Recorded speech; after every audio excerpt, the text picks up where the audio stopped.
guys, it's my prefrontal rights. Today's video is rather spontaneous and news driven, but before we start, please consider to subscribe to my channel if you haven't done so already, and also give the video a thumbs up if you like it. And it would be also great if you share the video with your friends in case they may be interested in the content.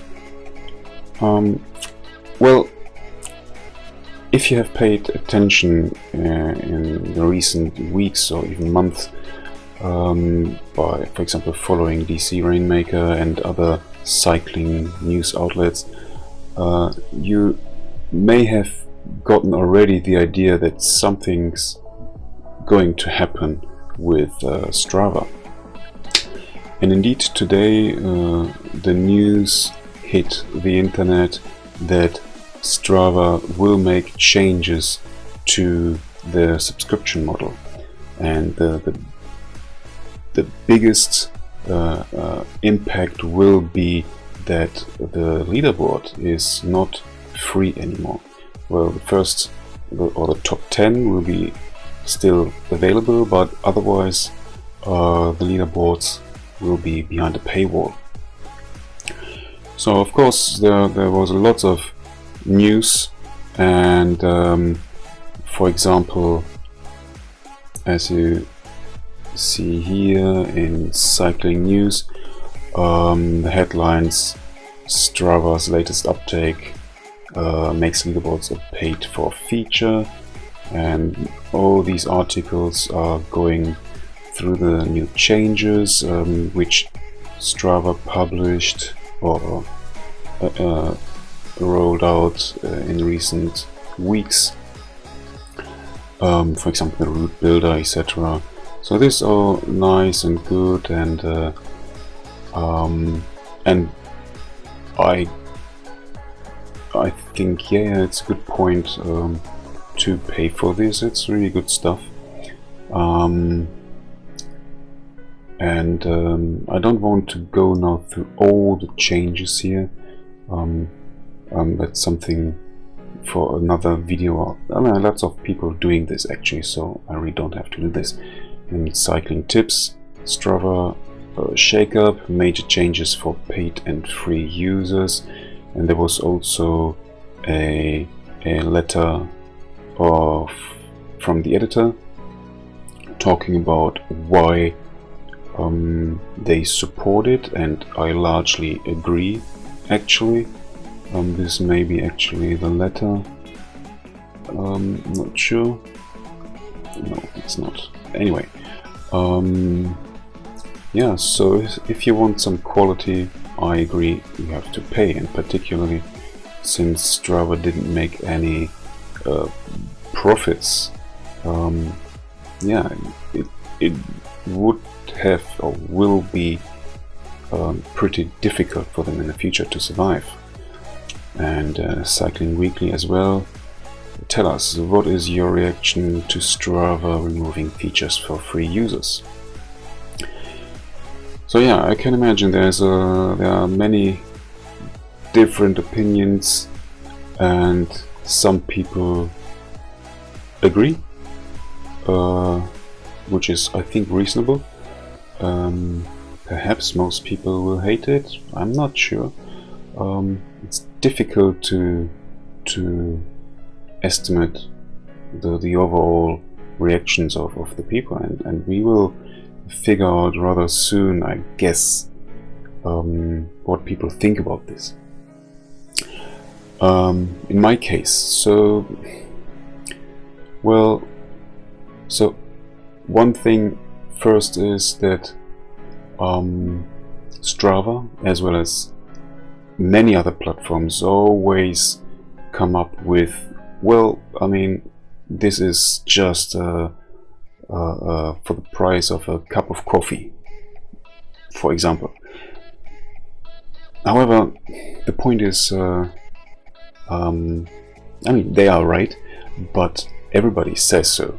So whether it's Strava or My Windsocket or Velo Viewer, or I mean the list goes on and on and on and on. and everybody says, oh, it's just a cup of coffee per week or even month, I don't know, but it's summing up. And I guess what is maybe irritating people the most is that it's happening now during times of COVID-19, where many people are losing their jobs and are already struggling, and yeah, so I do understand both sides, but I totally agree that yeah, that a service like this should be paid for, particularly if you want to have good content and commercial free content. And yeah, so anyway, but that's just my opinion. So I would be really happy if you would comment in the comment section below and tell me about your opinion. But personally, for me,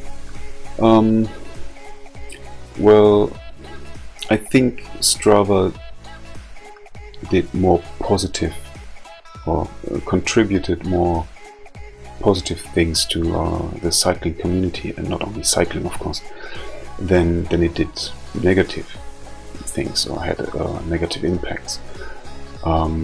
So most of it is great and brilliant. However, there's one little thing which honestly annoyed me, and this is basically, it's not Strava's fault, and it's the user. And that was that whenever you went on an epic climb or you rode up the river in a group ride, at the end people just flick out their phones and check the leaderboards and compare the data, etc., etc. Whether it's on the street or it's in a cafe. That was a little bit annoying, and to be honest, that was for me the main reason which drove me over time out of the paid version of Strava.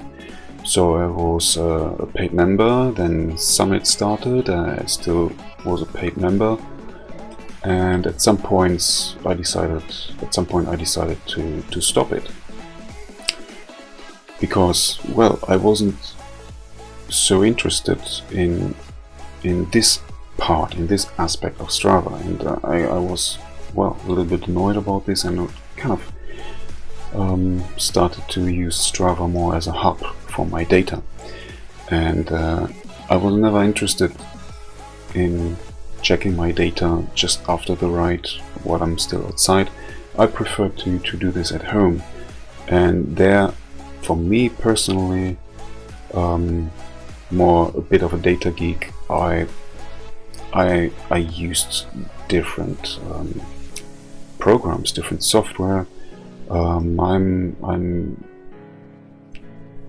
going through my data using Xert, WKO5, Training Peaks, etc., for which you have to pay as well.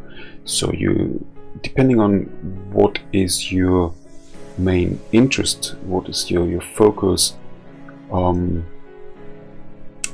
well, you should make or base your decision on this, and decide whether you want to pay for Strava for some nice looking, very basic graphs and leaderboards, or if you're more interested in data analysis, and then you go home, sit down on your desktop and go through your data, and yeah, which you can to some extent do on Strava, but it's still different. I mean, they're developing and they still change, but I never got the satisfaction from checking my data on Strava compared from checking my data in Training Peaks or WKO5 or Golden Cheetah, for example. So yeah, so in my case, yeah, I was surprised, but I'm not shocked, and it doesn't affect me, to be honest. But yes, having said this, what's your opinion, and will you pay, or will you decide for the free version?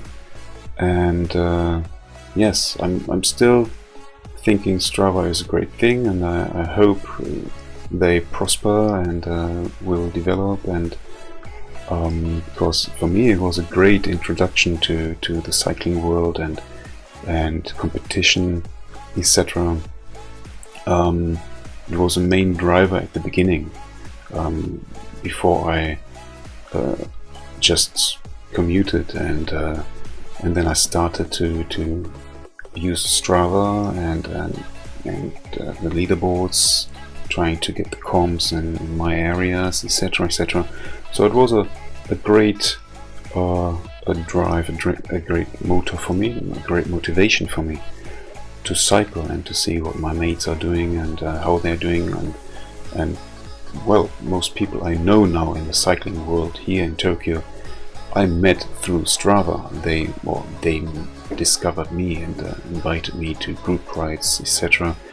And that's how I ended up basically in the team I'm in now. So it's great, and yeah, and I would even highly recommend it to every new cyclist. But depending on where you're going, in my case it's driven, like race driven, and training and preparing for races. So for me, Strava is not as interesting as for many other people. That's it. So this is all not a negative statement, it's rather a positive statement. But yeah, that's basically it. So I would be very, very happy if you would participate and make some comments in the comment sections below and let me know what you think. And until then, be careful, stay home, and don't social distance, but do physically distance from everybody else in the near future. And yes, get on your bike and be awesome. See you later.